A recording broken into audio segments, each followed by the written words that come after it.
In this episode of A Brit in Poland, we continue to explore the many parks in Warsaw. If you missed part one, you missed what I would consider to be the best parks. Definitely if you are limited on time and you want to do some quick touristing, some of the places that are worth a visit.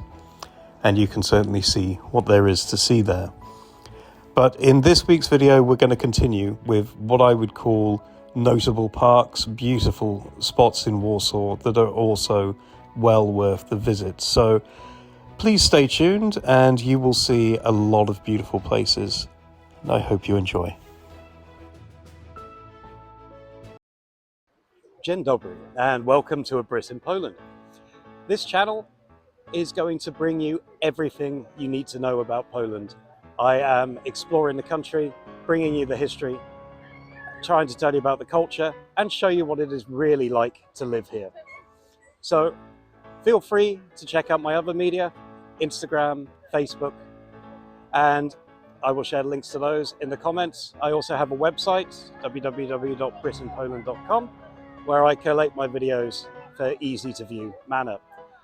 Also, you are welcome to contribute to my efforts through Patronite or Patreon, and all descriptions are available below the video. I hope you enjoyed today's video, and please come back for more by subscribing, liking, or commenting. Thank you very much. Do zobaczenia. So again, you see this lovely graphic of Warsaw and the many parks that are highlighted here, and this is probably less than half. So we're going to go to the south of the city, and I believe this is still part of Mokotów, to SWEV. As you can see, it's a fair distance away from the centre, but nonetheless much worth the visit. So the SWEV Park is actually a series of parks dotted together, and they follow through the SWEV stream.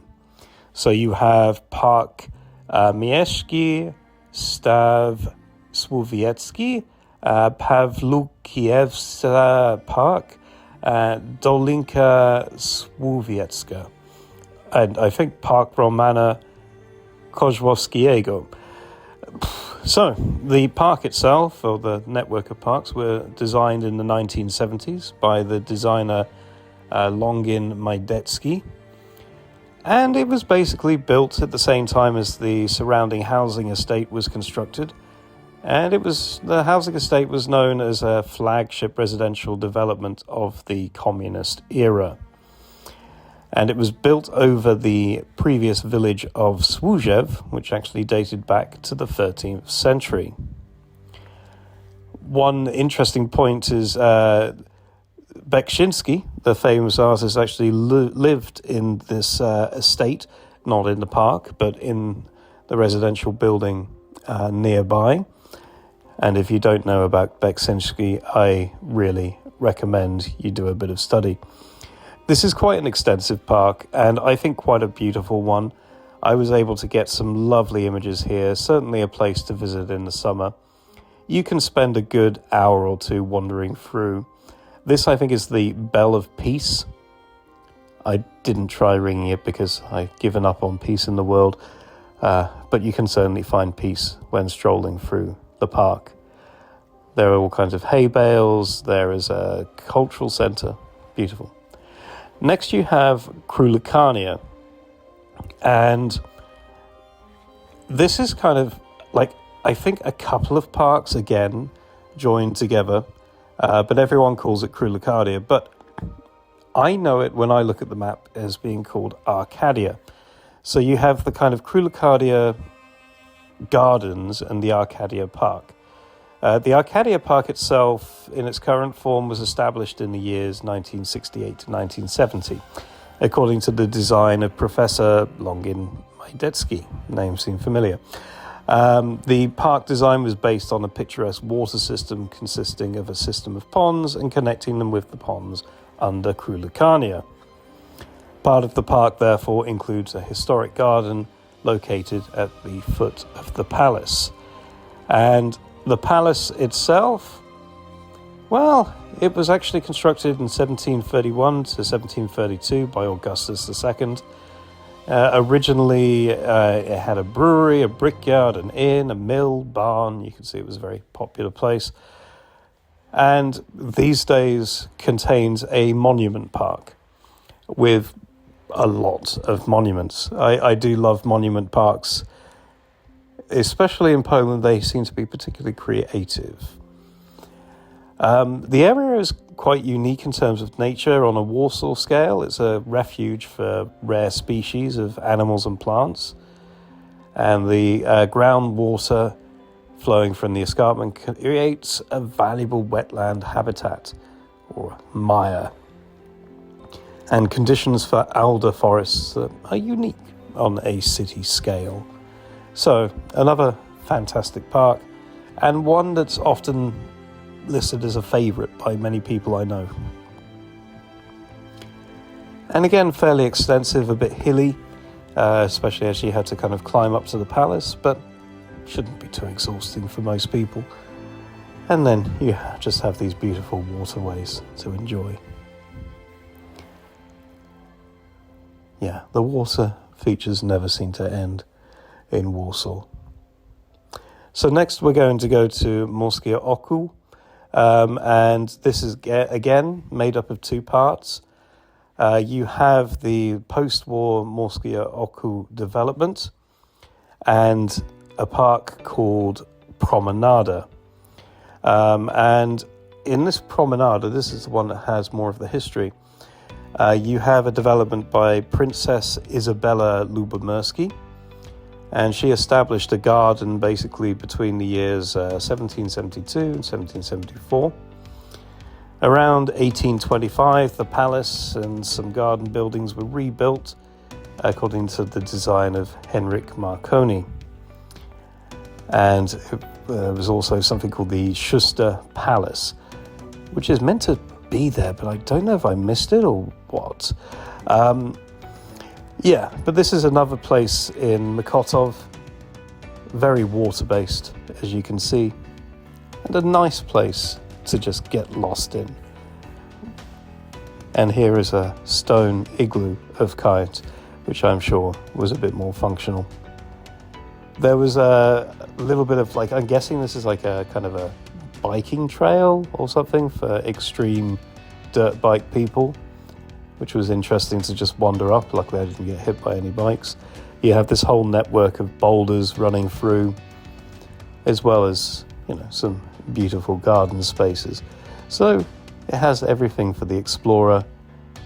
Monument to the World War II insurgency. Some nice urns here, and this monument to Jan Matejko, whose work you can see in the National Museum. And yeah, this was another army monument. Yeah, lots of monuments. So next we go to BRNO Park. So BRNO Park is located in Brno, which is a district on the other side of the river, so part of Praga. And again, I would classify this as a monument park. Sadly, at the moment, it seems to be under kind of renovation. So it's perhaps not looking at its most beautiful. As you can see, the ponds here are looking rather dry. And of course, it would look a lot more impressive filled with water. Some of the paths are under construction. They seem to be developing something new. I went 2 times this year because I thought maybe a few months later some work would be done. And as you can see, they unwrapped this sculpture. You can say it contains a number of cool little gardens, so some lovely flower arrangements, and some really cool sculptures like the angel there. Yeah, it was actually a really nice day. Like, when you get sun in Warsaw, which is, quite usual during the summer, it's fantastic. And some of these sculptures were quite either abstract quite sort of functional or just completely out of this world. But I really like the kind of the human touch to these parks. So it's a wonderful place for, let's say, Instagrammers or people just looking to relax, people who want a picnic. There were some sports facilities there, including some like volleyball and tennis courts, as far as I remember. And a nice for a wide variety of trees. And this very alien-like cube, which seemed to have landed, and apparently people will take tea from on occasion. So here's a little image from spring. So there's maybe a bit of a mixture of spring and summer in this video to give you an idea of what it looks like at different times of year. During the winter, covered in snow, everything more or less looks the same. Now, Ujadowski, so this one is right next to Łazienki Park. So it's not too difficult to get to. So being pretty central, not exactly on a tram route, but certainly reachable by buses or a little bit of creative walking. It was actually created in the years 1893 to 1896 as an urban landscape park in place of the fields of Ujazdów village. And the architect of the main park design was actually Franciszek Chaniol, who was the chief gardener of Warsaw at the time. And you had different designers for the, let's say, the water elements and the pump systems. And these days, again, a lot of people love this park. You know, when I talk about parks, this is one of the ones that's quite often mentioned. It doesn't feel massively big, but it is still one of these places that is like full of little touches of beauty just about everywhere. So well worth a visit for sure. In fact, I remember having a date at that playground many years ago. See lots of sculptures, lots of beautiful plants, and lots of water, which is what you kind of expect from any decent park.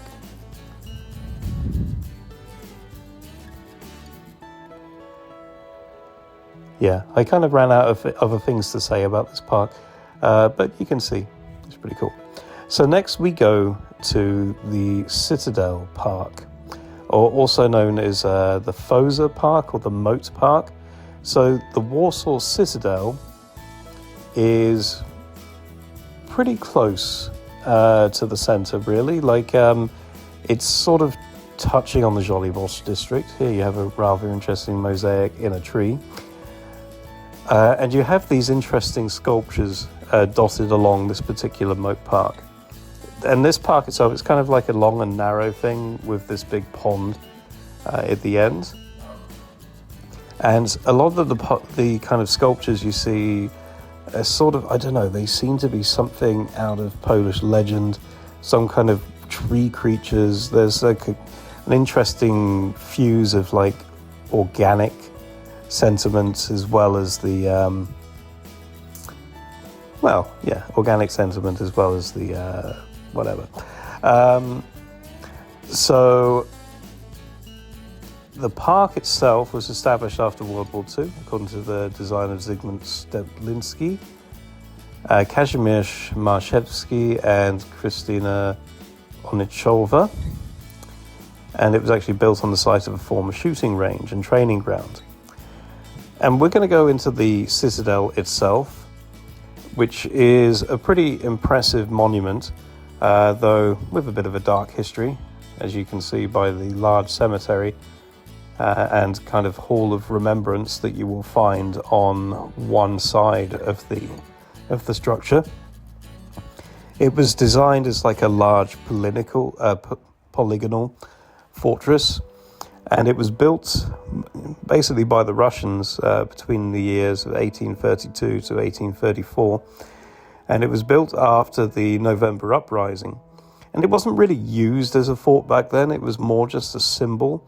And it was kind of there to subjugate the citizens of Warsaw. These days, of course, it's long been in Polish hands since I think about the 1920s. was actually used as a bit of a stand against the Nazi invasion in 1939. And you will find in modern day, it's actually full of museums. So much so actually that they are still building some of them. So this is going to be the Army Museum. This is going to be the new Museum of Poland. You have the Katyn Museum there. You have a branch of the Independence Museum. And on top of the new Museum of Poland, you have this incredible viewpoint and kind of relaxing pool you can just chill by. And I can't wait to be finished in 2026. So next we're going to go to Park Edwarda Szymanskiego, and this is over in Wola this time. Yeah, couldn't leave Wola out of the park equation. The park itself was founded in 1974, and its patron is a working class poet from Wola called Edward Szymanski. It's not the biggest park again, but it is a beautiful one. They have this lovely kind of stream going through with these beautifully coloured kind of fences, gates, with all these like little waterfalls and cascades dotted down it. So you can see that they put a lot of thought into, and creative thought into, making it look magical. And actually there are several of these kind of fountains dotted around everywhere in this park, and this is me going in winter, because seeing parks in winter is always a good idea, but still it helps to build up the footage and give you a bit of a contrast. Just north of this you have Park Midwell, and this one has a slightly more detailed history. So historically, it was home to this like big brickyard, and the ponds you see now used to be clay pits for that brickyard. And it was transformed in the 1960s, and this hill that we're standing on, and you'll see as we scan over, was actually built from the rubble of old Warsaw, and this was done by the local community. And it was designed by Maria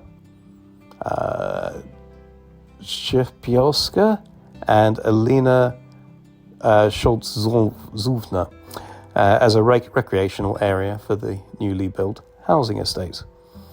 So this is a park I only discovered this year, and I wanted to include it because it just looks nice, and it was a nice day I had there.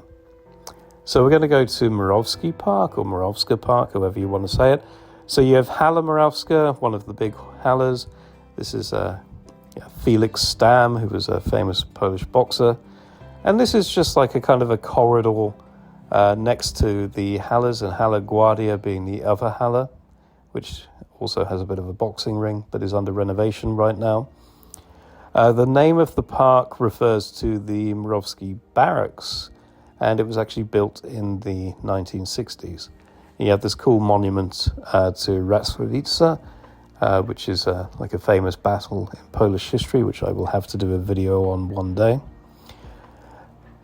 So you also have a place called Sadyj Boria, and this area was actually formerly like an orchard, and the park you see now is actually dating back to about 1992, and the whole estate was kind of rebuilt during the war, I believe. After the war. And yeah, effectively, it is a small little place full of trees up in Żoliborz, and the trees are often containing apples, hence why it's a bit of an orchard. You have Olszina, which is just a bit north from there, and this just had an interesting kind of wooden bridge going through this kind of nature reserve. Not the biggest place, but it still looks like something original to me, so I thought worth including. And just beyond that, you have Park I I call it Park Herbert. It has a slightly longer name, but I'm happy to go with this.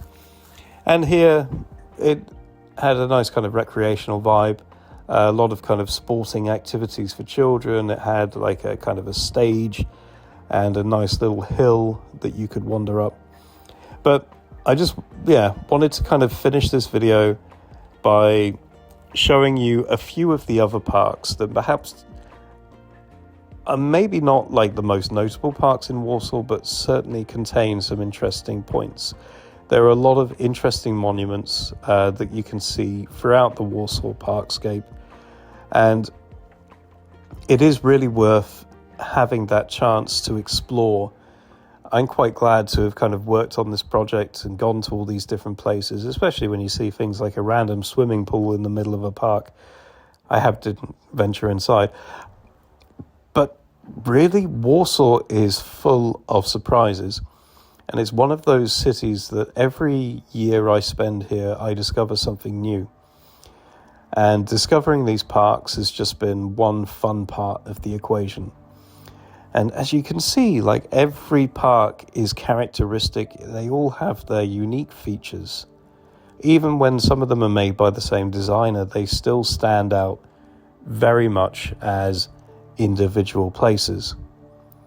They contain forts, they contain monuments, they contain natural water spaces, they contain chapels and religious spots. You have little bits of wonder everywhere you look in Warsaw. So I do recommend exploring, and I hope you've enjoyed these videos. Many more to come about Warsaw and, of course, Poland. Do zobaczenia.